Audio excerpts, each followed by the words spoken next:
I'm going to speak of self-love and devotion.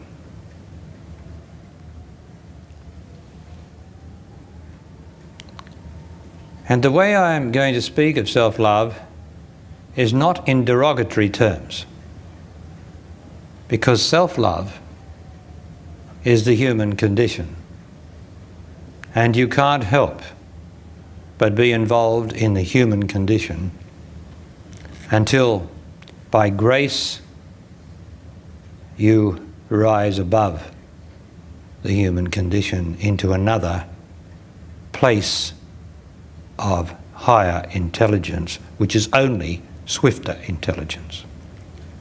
And each of you is more intelligent than you were, say, 10 years ago.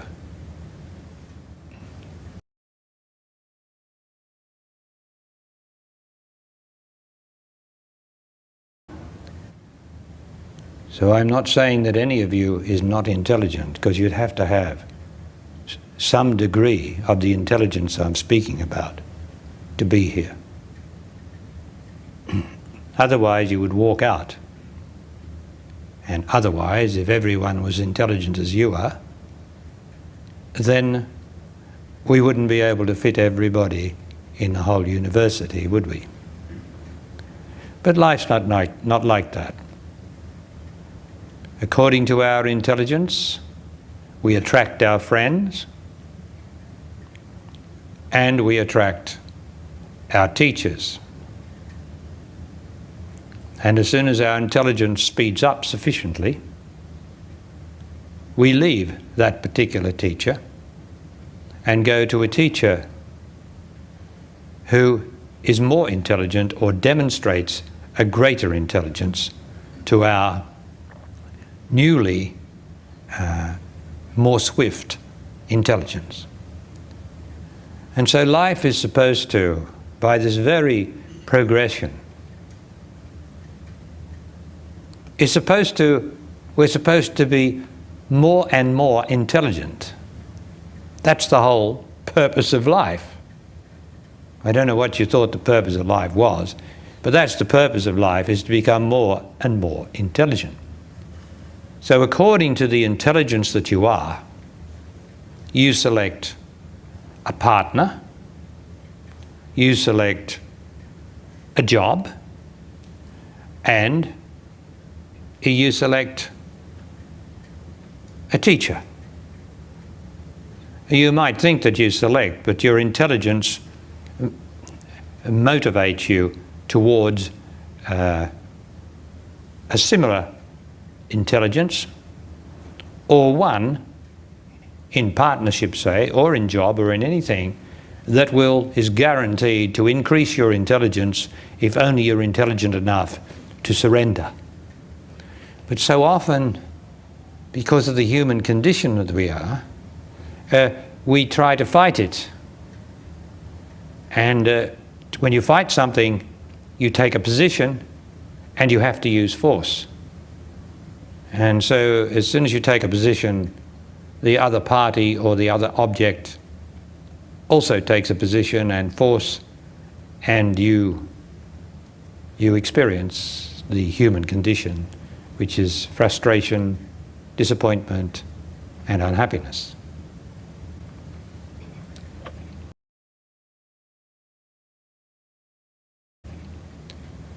Now, self-love. Self-love is demonstrated in your own experience, because I like to demonstrate everything in your experience. That's why you've got to be a certain amount of intelligence to be here, so that I can demonstrate it in your experience. Self-love is in your experience is when you are emotional. Now the whole world gets emotional because that's part of the human condition that humanity has to pass through. And emotion is like a tunnel that humanity's been passing through for many, well, probably thousands of years. And we have the opportunity to pass through that tunnel and come out the other side, out the emotional tunnel. It's still very rare for anyone to come out of the emotional tunnel into a place of easiness and super intelligence. Let's say the word super just to demonstrate a higher intelligence. Super intelligent, because when you come through the tunnel of emotion, which people have been going through for thousands of years, you are then what we could call super intelligent compared with the normal human intelligence. And that is possible now, because I, for one, as you know, I don't know how many other teachers teach it, but I only know this teacher, this truth, and I endeavour to free people of their attachment to emotion, because emotion is yourself. And the more that you get emotional and allow it to happen, that is a form of self-love. For you love your emotion. If you didn't love it, you wouldn't have it. So you don't have anything that you don't love, do you? Of course you don't. You might use the word like. You don't have anything that you don't like, if you can avoid it. Well, you love your emotion. You love yourself when you get emotional. So just to demonstrate what emotion is in your own experience, anger, fear, self-doubt, frustration, blaming and accusing others, jealousy, resentment towards anyone or anything. So you get the picture of what humanity is and its emotions, don't you? Because that's a very intelligent statement that I just made.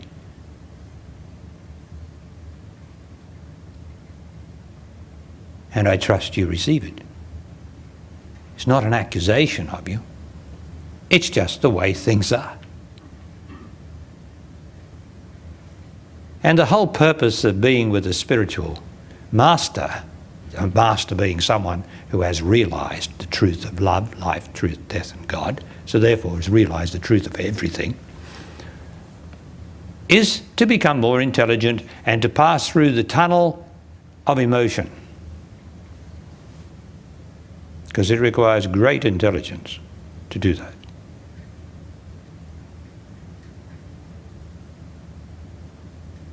Now, you okay with that? Have you heard me?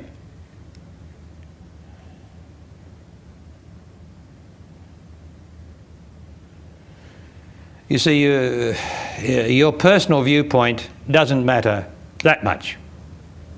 As a matter of fact, your personal viewpoint is emotional, right? So, that's the very thing that we're trying to get rid of, is your personal viewpoint. So that you only see the fact. When you only see the fact, you cannot get emotional. Are you hearing me, please?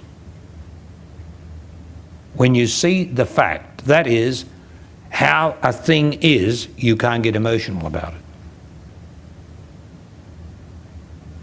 You can't get emotional about this table unless you say, I want that table. That want is a demonstration of emotion, of going out to the table and wanting to possess it. And therefore you will take actions from your emotional choice to want this table, to go and offer prices for it or do anything to get it. That is a demonstration of wanting. That's not a fact.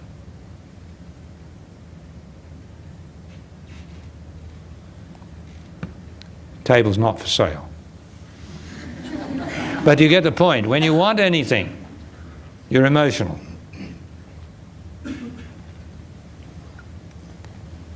So that's self-love.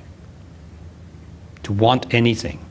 Because the person next to you doesn't want the table. So it's quite personal, you're wanting. And you want to be with this woman or this man, and the person next to you doesn't want to be with that woman or that man. So your want is personal. And that's emotion. And you can think that you're not emotional, but I'm telling you that that's emotion, to want anything.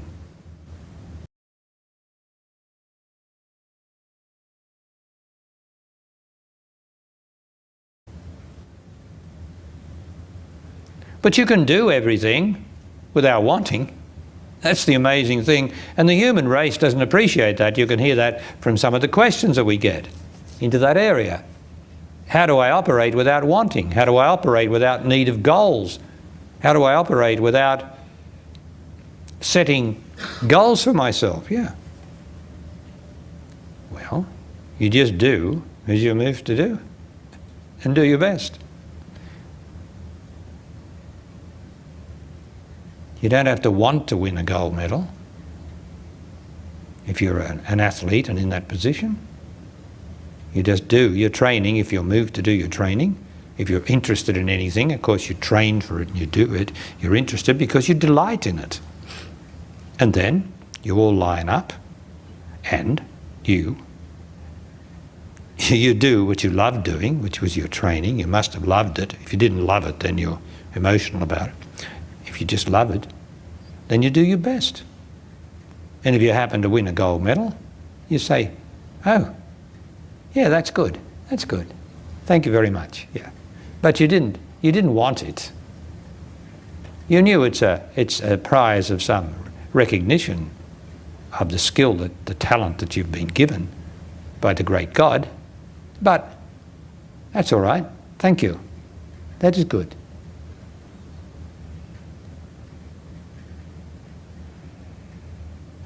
So you don't share in the competing.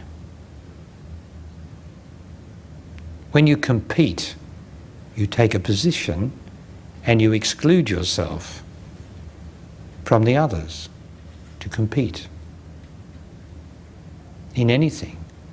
In an exam, when you're competing in an exam, you're excluding yourself in some way or other, and therefore that's self-love.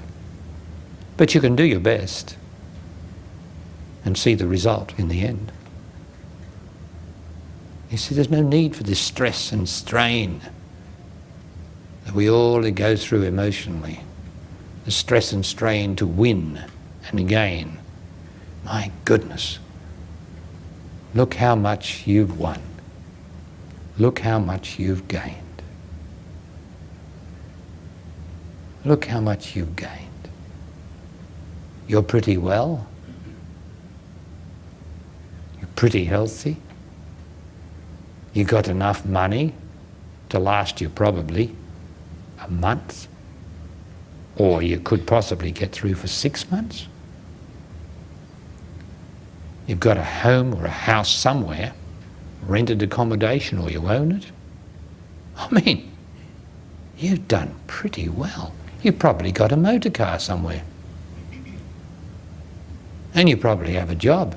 Or if you don't have a job, it's because you don't want a job. Fair enough. But look at all you've gained.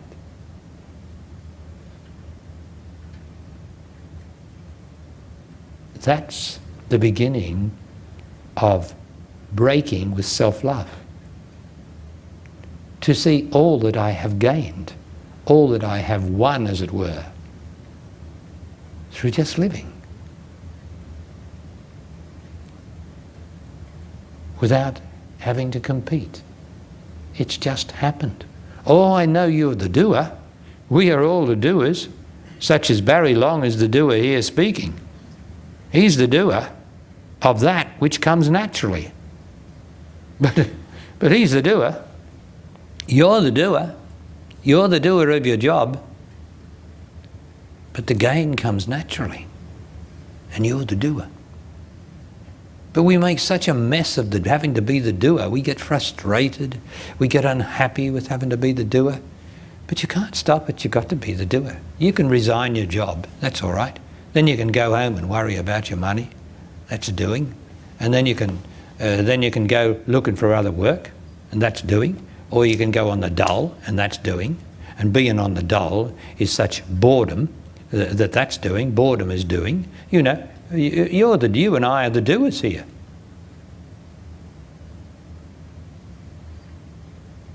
But to make a problem of it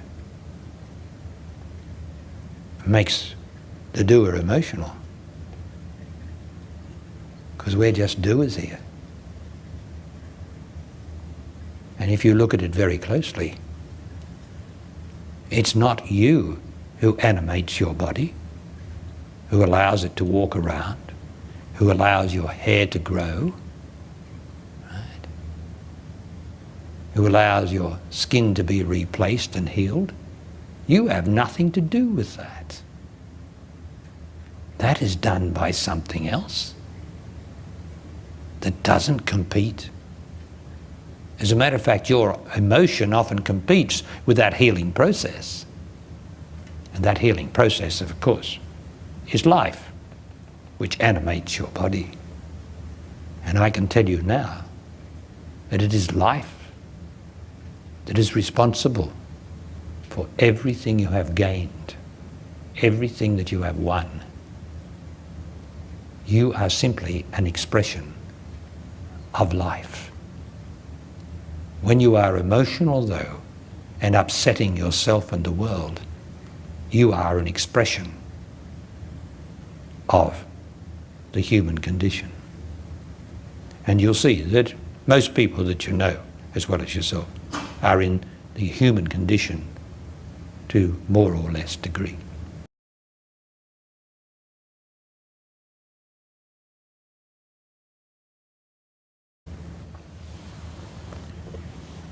So you love your emotion, you love yourself. You won't give it up. Well, what am I asking you to give up? I'm asking you not to get angry, ever. Not just next time, ever. And not to get resentful, ever. Not to be self-doubtful, ever.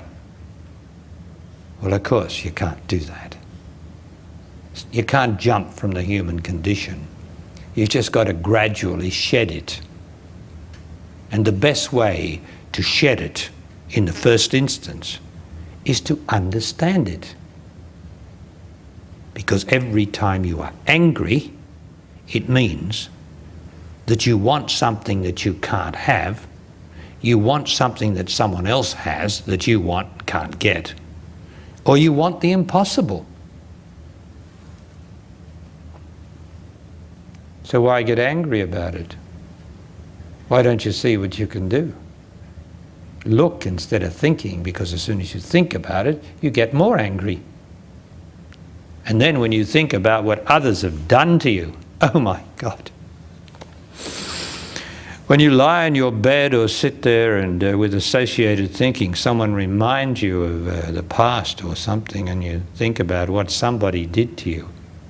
Oh, you could never forgive them. And all this rubbish. You are loving yourself.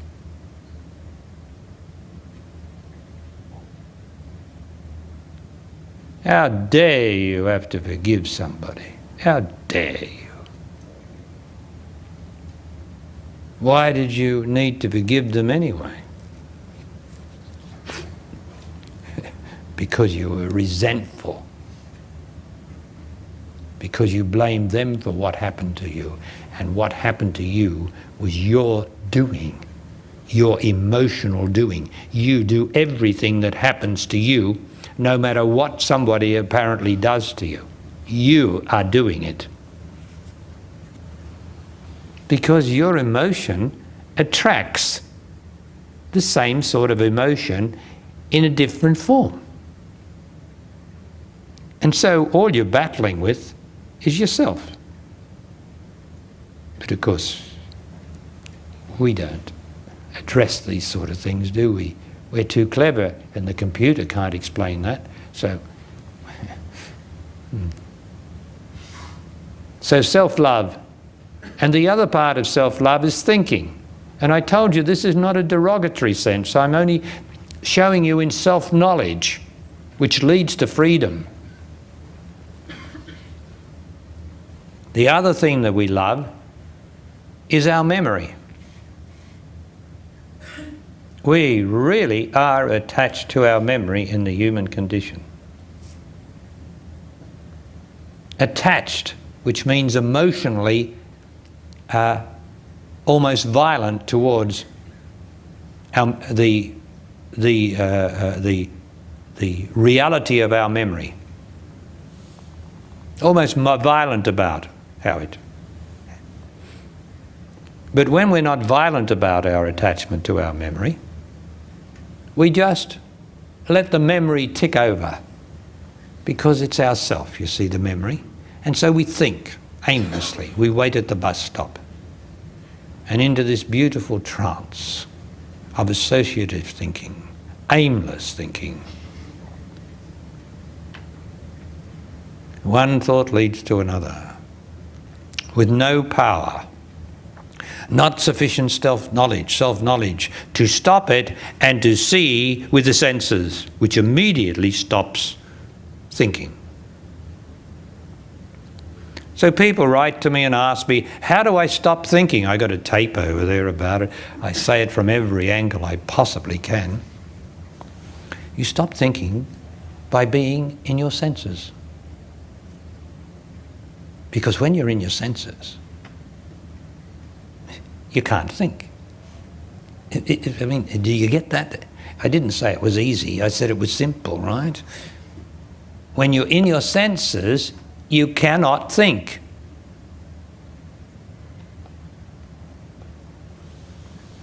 So if you're just seeing, and you're just hearing what is, and you're seeing what is, and you're smelling what is, and tasting what is, if there's anything there at all, then you are in your senses. But if you're thinking, you are loving yourself, because every thought as a continuity in any sense is self. So there we have self-love. Everybody thinks and everybody's emotional. And if they're not emotional, they suppress their emotions. And as soon as you suppress your emotions, you lose the sensation of love. If you're loving a woman, if you've got suppression in you, you don't have the same sensation of pleasure, because you've got suppression in you. And you can't just think that you suppress your emotions and a memory, because as soon as you do that, you suppress everything. You suppress the good with the bad. But you don't know that because you're in the human condition of ignorance. As soon as you suppress anything, you suppress also the good and the pleasure in you.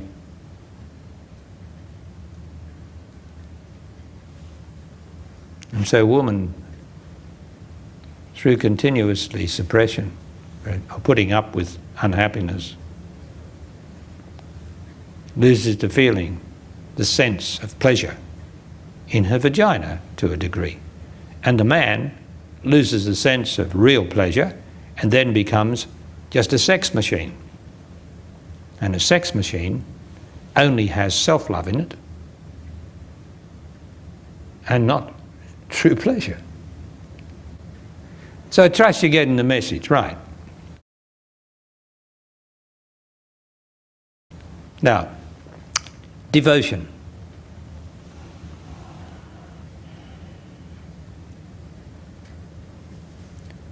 Devotion is the way of being free from the human condition.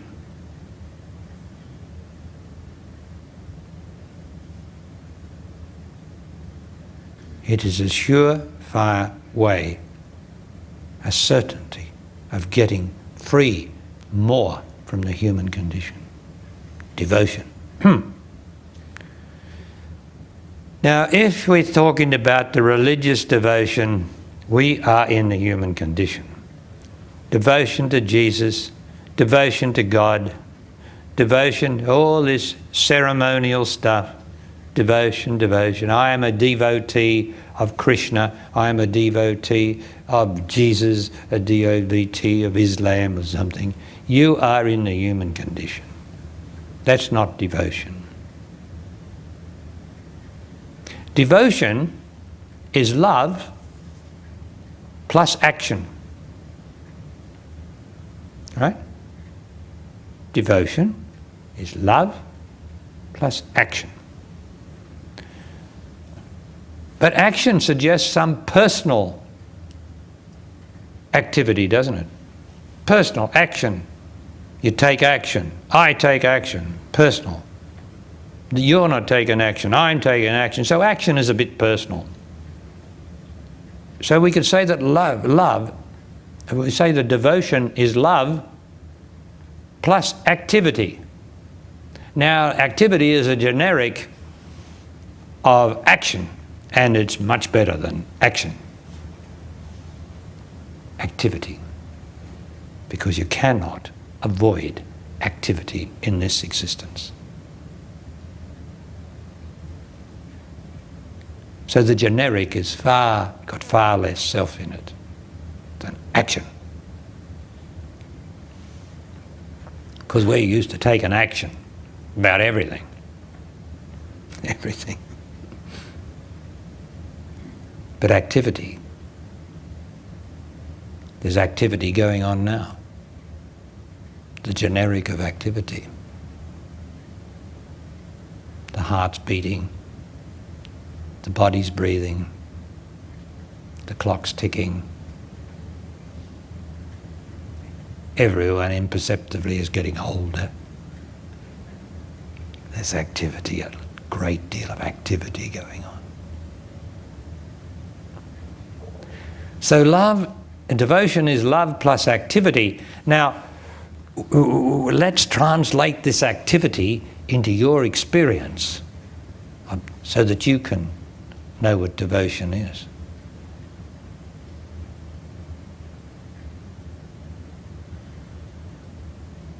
So I'm going to give you something to do, which we all like to do because that's the idea of yoga, you know. You think you're doing something spiritual and all this stuff. As long as you've got something to do, you think you're doing something. Well, I'm going to give you something to do that's real. And will take you away from the doing into a greater intelligence and more out of the human condition.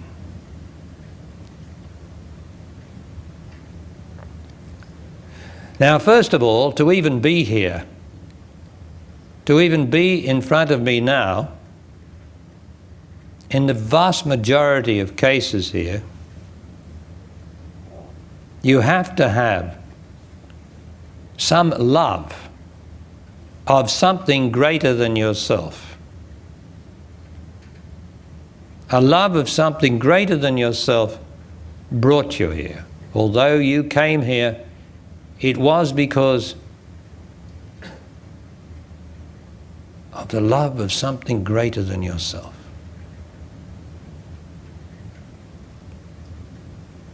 Now, I'd like you to see whether that's true or not. Because it doesn't mean that everybody came here. In some cases, you know, men come here to be with me because their wife or partner wants to come. And sometimes the wife or partner comes because the man they love wants to come. And sometimes people just come and really would say, well, I don't know why I've come, or I have no choice but to come. But I want you to have a look more at this, the more, and take responsibility for coming. I want you to see behind this, I have no choice, or I don't know what brought me here, but I'm here. I want you to see really that there is inside of you a love of something greater than yourself, greater than the thinker, greater of the imaginer, greater than the emotion in you. And I want you to see that in your own experience now. It's as clear as the space between you and me.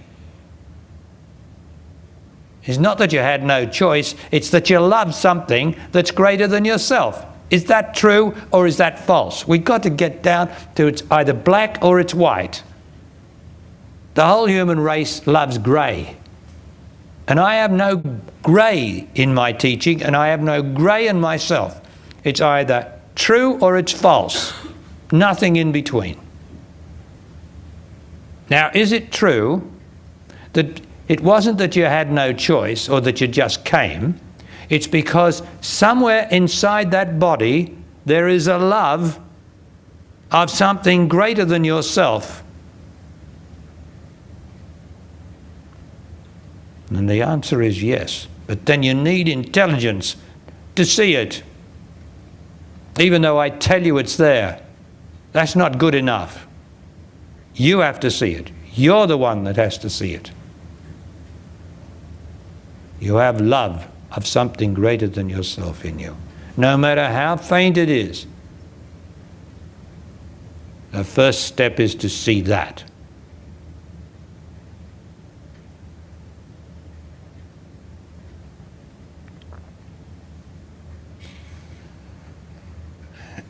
Some of you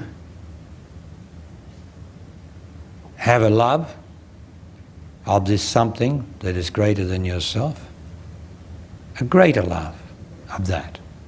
Some of you have a deep love of that.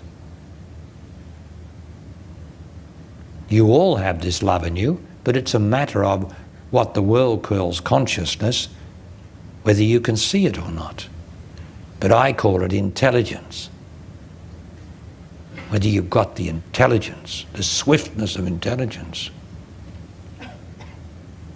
to separate it from your emotional wantings, so that you see, I love something greater than myself, greater than anything myself can name.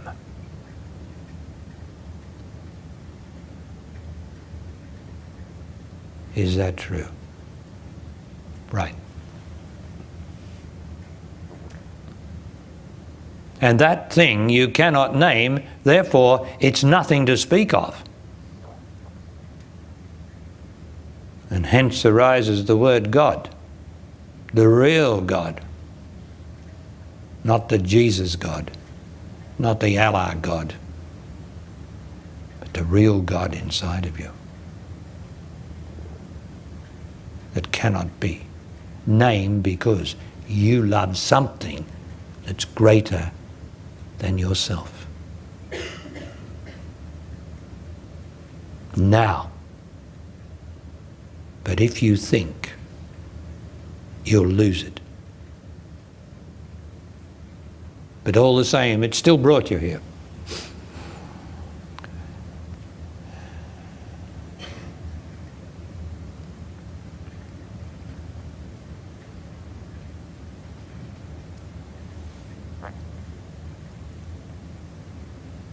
So you have love in your body of something that's inexpressible, that has an enormous power behind the scenes, behind yourself, that actually brought you here, or got you to find the money, got you to make all the arrangements because you're the doer, got you to do all those things, but something got you to do it.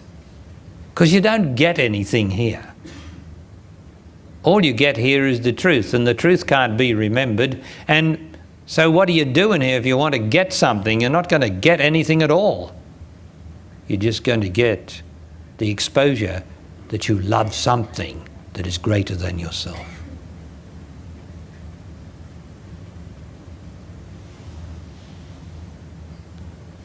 So I'm assuming now that you have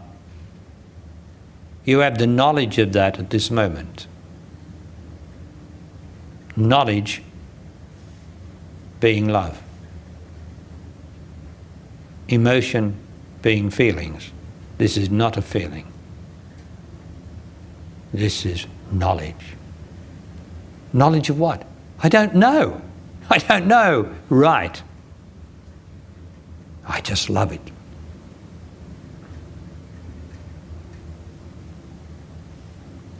So that's the love part, which is within you.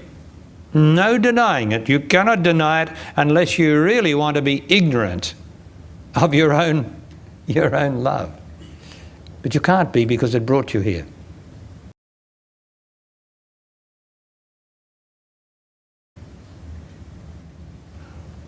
So that's the love part.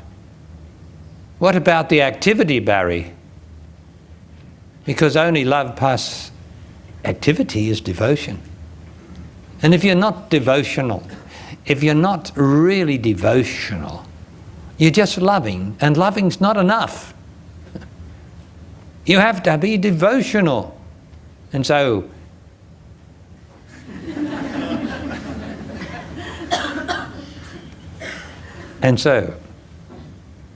let's get on with the activity.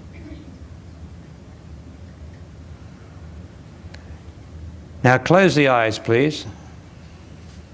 Don't get into any meditative stance or trance or anything. Just close the eyes wherever you are.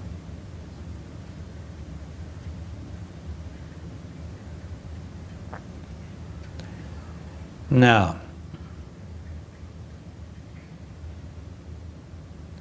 as you have this love inside of you, if you relax as much as you can, and you don't know what it is that you're loving, but you know that the love's there,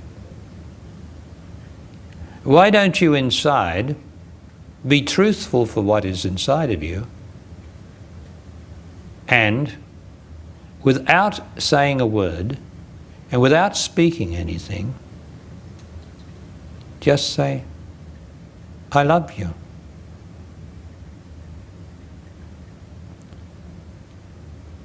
Over and over. Now you haven't got any object to love because we've already seen that you love something that's beyond words. But you're not doing enough of the activity to make you devotional in the true sense of devotion. You're not saying enough inside without words,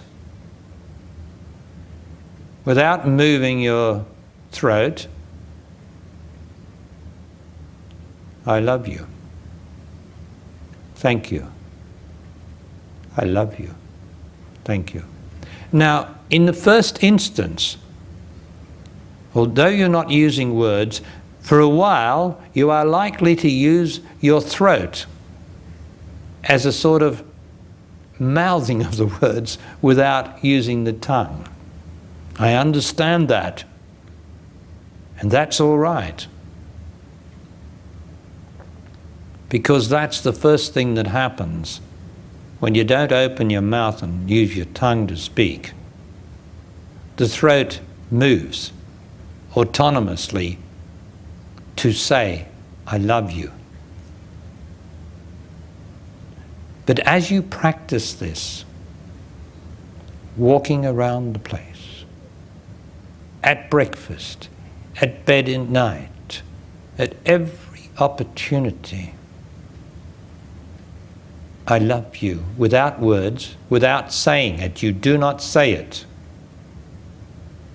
And if your throat says it without words, says the words by movement, that's all right to start with. Because eventually you'll be able to just have the activity of I love you. Thank you. I love you. Thank you. Now you have no object and no thought, because if you have an object or a thought, that's yourself you're loving. And if you have any emotion attached to it, you emotionalize this love, you are loving yourself. And this is not yourself. This is the inexplicable mystery of your love.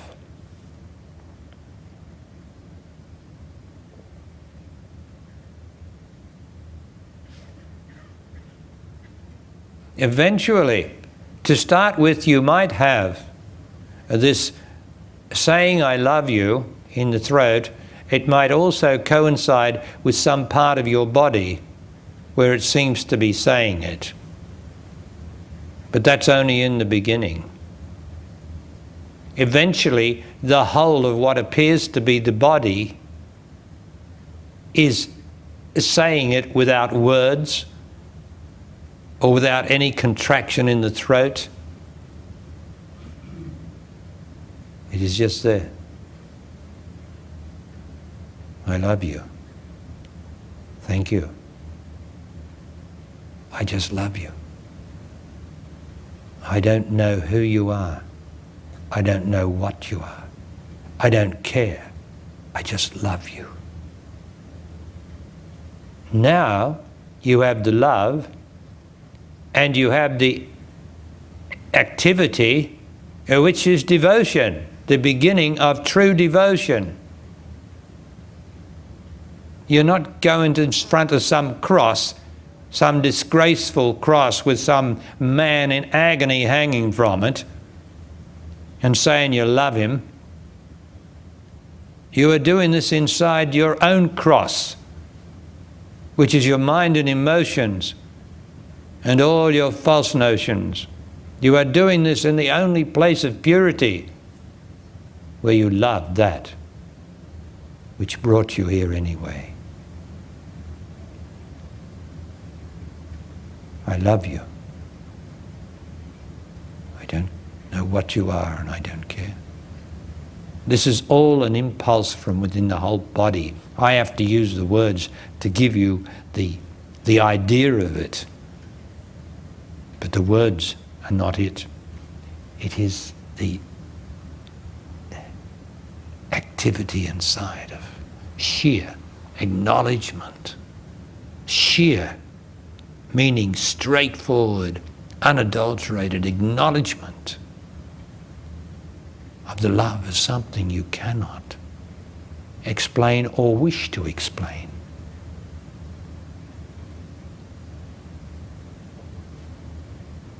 You are then devoted and devotional, only then. And there is no priest between you and your love. For what you are loving is the unnameable mystery called God.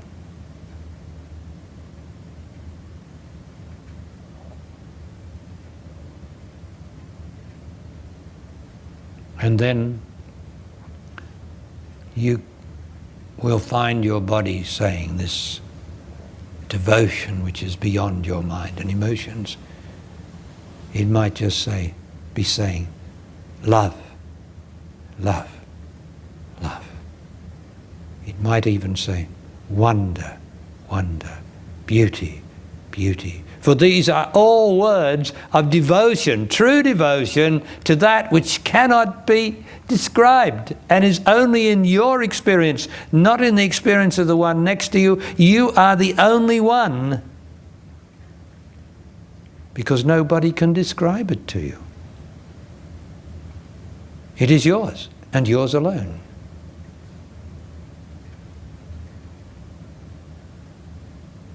But such devotion will make you more intelligent, purify you, so that when you are doing anything or speaking anything, you are likely to be of more assistance to your fellow man in whatever you do, without trying. Because in this devotion gets rid of the person, because you're loving something. The person loves itself and its living life, whereas this is love of something greater than the person.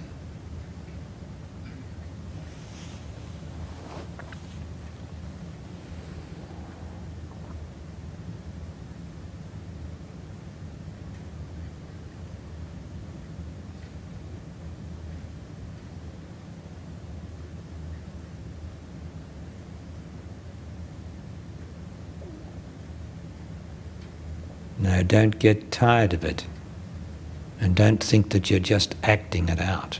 You have to act it out because you acted your whole emotional life out. And now you've got to reverse your attachment to yourself, your thoughts and emotions. And so you act this out if you have to, because you are connecting with something that is real. And if you act it out often enough, one day you will say, my God, I'm not acting. This is it. I truly love this that is unnameable.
If you start to think, open the eyes and look at the speaker, and then start again.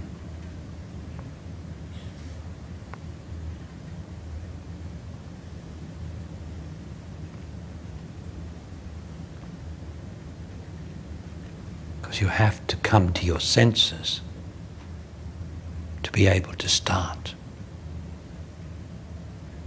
Because your senses are not yourself.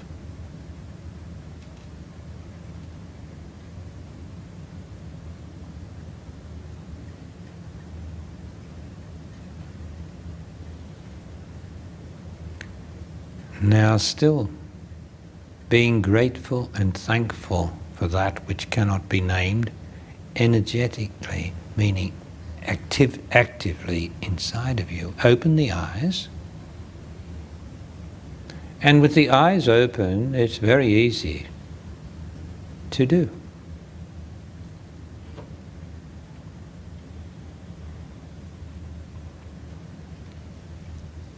The senses don't interfere.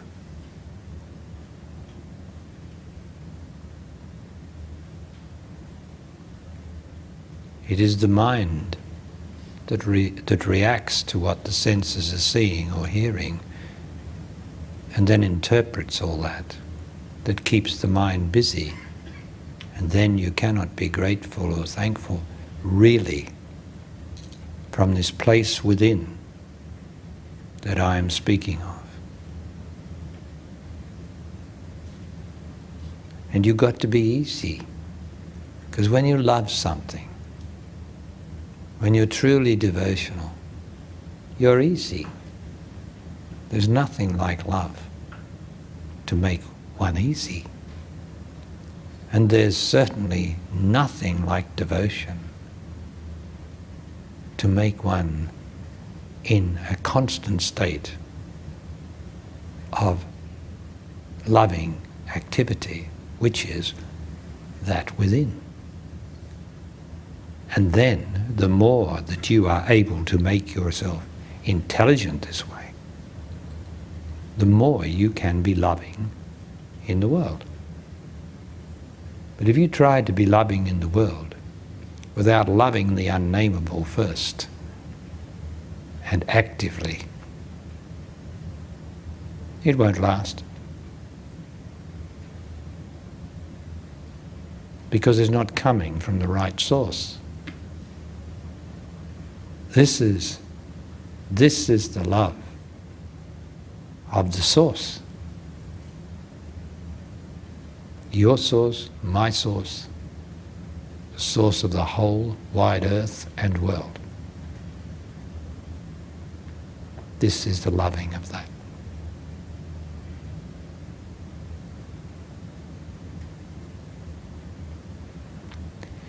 But if you get busy in the world, and therefore with your mind or emotions, you'll forget to do this. But when tragedy strikes, the first thing you'll do is say, God help me.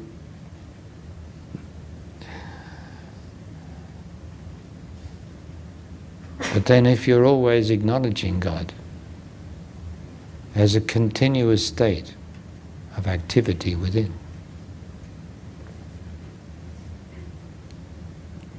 God will be helping you every moment of your life, and you will know that.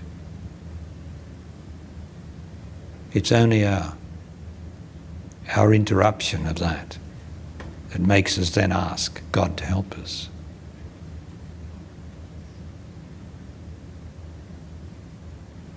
Just love that unnameable, as I have endeavoured to impart to you, remembering that there are different degrees of intelligence present here and present in every audience or group. But you, because you are here, have a degree of intelligence that makes it possible for you to do this really,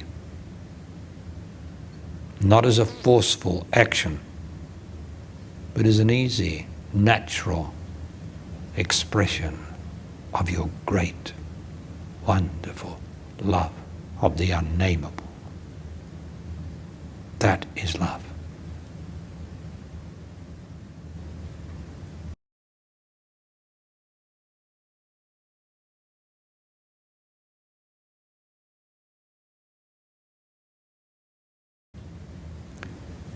This state, the ability or the capability to do this really arises from your everyday gratitude for what you have, what you've gained, what you won, or what you are. Gratitude for that comes before you, really, before you can do this, really. In other words, what I was saying was the quick way to be enlightened, to acknowledge the good.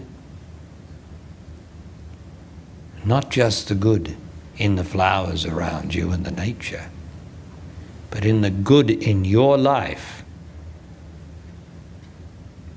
Because myself always wants to acknowledge the problems in my life.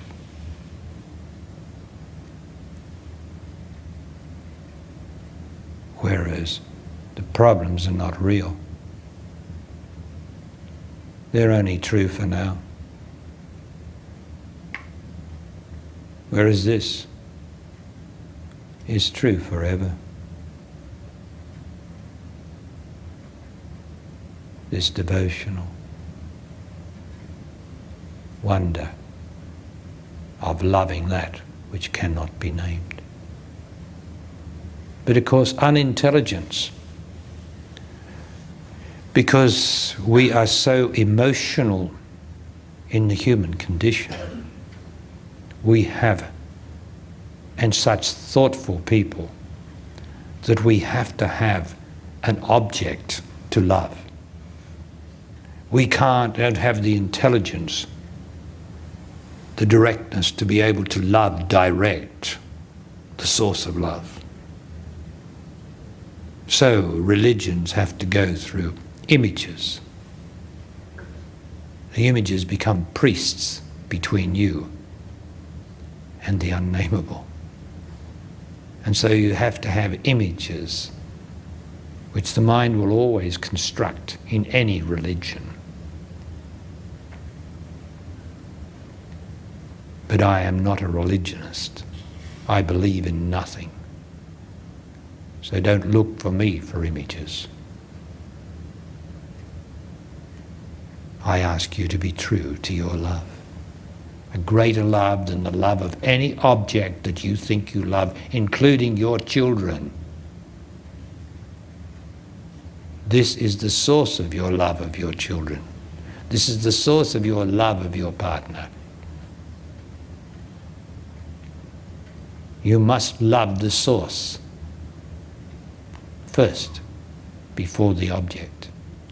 Otherwise, you will know pain, frustration, disappointment, or disenchantment. When you love the source of love first, as I have endeavoured to impart to you how to do that in the first instance, all problems disappear. Your life becomes harmonious. Not just one aspect of it, but all of it. For you are then in harmony with the source of it all.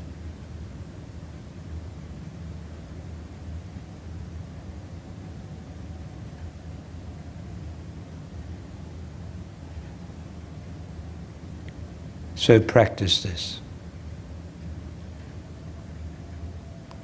as often as you can. For eventually, through the practice, it becomes a subconscious and then an unconscious, but a highly intelligent, continuous state of being.